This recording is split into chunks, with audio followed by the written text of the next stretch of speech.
So I was thinking it might be kind of fun to do a rental car review of this Kia Niro. I believe it's a base model, so LX probably. It's a hybrid in red. Got it from Thrifty at Sky Harbor Airport in Phoenix, though it had quite the journey to get there, as you can see. And I thought, we'll take a tour of it.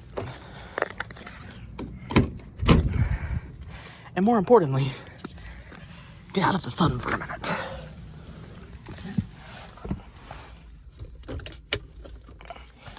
So here's key fob. You got lock, unlock, panic, split blade key.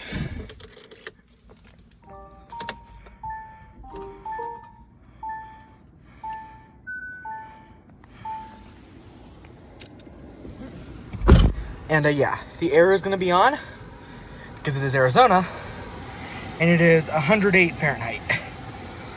So yeah, anywho, you can see we've got this, alright, so sorry about that. Apparently wireless CarPlay, when it kicks on, will automatically stop recording. Anyways, this is a base model one. I've seen on the higher end trims, it's 2 big screens with a little screen here. Here we got just a good amount of plastic, but it still looks pretty solid with a big screen here, decent sized at least. It's got Apple CarPlay, Android Auto, Bluetooth, all sorts of different stuff. You can go into the hybrid settings. We're averaging 44.2 miles per gallon, which is pretty good, especially since we've had this idling some because it's just so hot here. Got your hazards there. Now, one thing that is taking some getting used to for sure, not necessarily a good or a bad thing, is you can see here your climate controls. 66, they work, they're dual zone. Switch it over, it's audio controls all of a sudden, and that's your volume. I'm not personally a fan of not being able to see both at once, but it's still one of the better setups I've seen in that it's not a capacitive touch volume slider or anything. And then speaking of screens, we have got this absolutely ginormous screen here that you can kind of work through in the system. And there's all sorts of different things that you can see.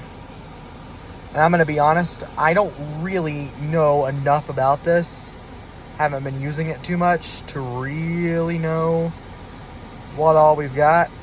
But it seems pretty well laid out. I drive a Hyundai and a lot of the controls are unsurprisingly pretty similar.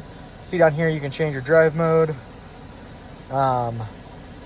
All the safety features you could want on a car. Your audio controls over here. It is a pretty cool steering wheel design too. Wiper controls, turn signals. Turn this down just a bit. Turn signals here. You do have blind spot detecting. The mirrors are a little bit of an awkward shape and make it a little bit difficult to see out of them, but not too bad at all. Got lights up here. No sunglass holder though. Auto or manual dimming mirror. Down here you can see gear shift slides through the gears pretty smooth. Got auto hold for your brakes. You got your parking brake, it's electronic. One thing you also can do is automatically activate the rear view camera even in park, and it's a pretty solid camera. This is one of the more interesting designs I've seen down here, and we got some stuff in here right now, so you'll have to excuse that. You don't exactly have traditional cup holders.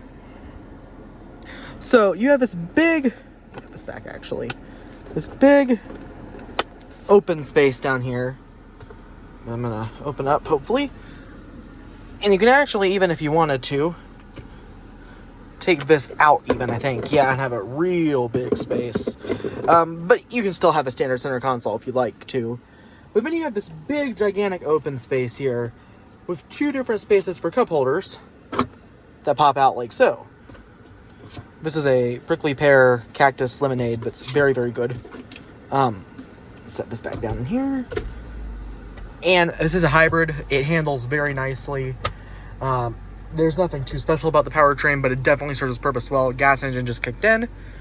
But yeah, now over here are window and mirror controls. They're pretty easy to use. Door bins are a pretty nice size as well. Seats are cloth. Again, this is a base model. There is 6-way manual adjusting on each side, which is very nice. Turn that back up again. Big thing that I want to point out is this dash design. It is very unique. I'm personally a pretty big fan of it. I could see taking some getting used to though. We have some more buttons over here as well. And last thing's gonna be this glove box. It's a pretty nice size. Got a pretty nice holder for the owner's manual here, so that's nice. Something a lot of automakers don't think of. And yeah, seats have been very comfortable. Nice stitch design on them as well. But let's go ahead and hop in the back now. See what it's like back there. Random shuttle over there.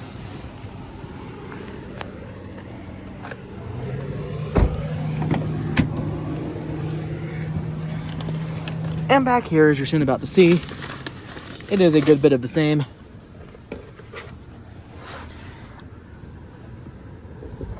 See, we got door bins that are a pretty nice size.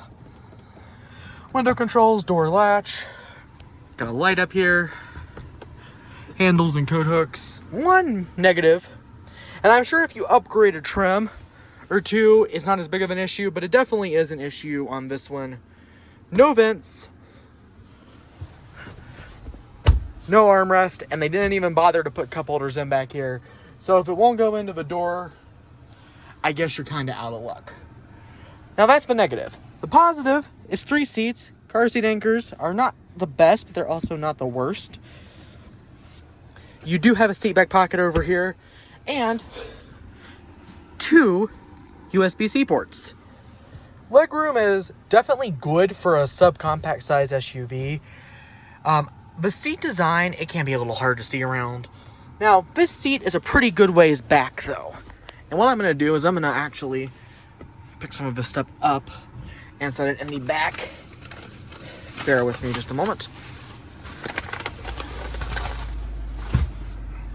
And we can actually slide across here and see that even if you have the seat in a more relaxed position, it still is a good amount of space.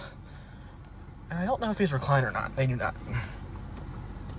So now what we're going to do is hop to the back of the vehicle. Adjustable seatbelt anchors, by the way.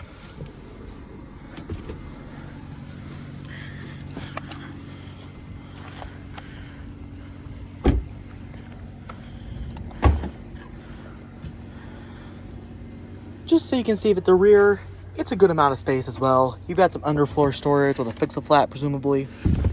No real features back here, but it's definitely solid. And the seats do fold 60-40 split and relatively flat with the floor, so that's always nice.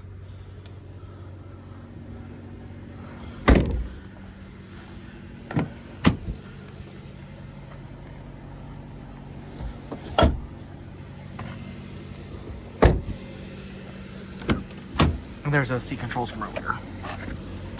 But yeah, that is pretty much everything end to end. Hope you all enjoyed, and I'll catch you on the next one.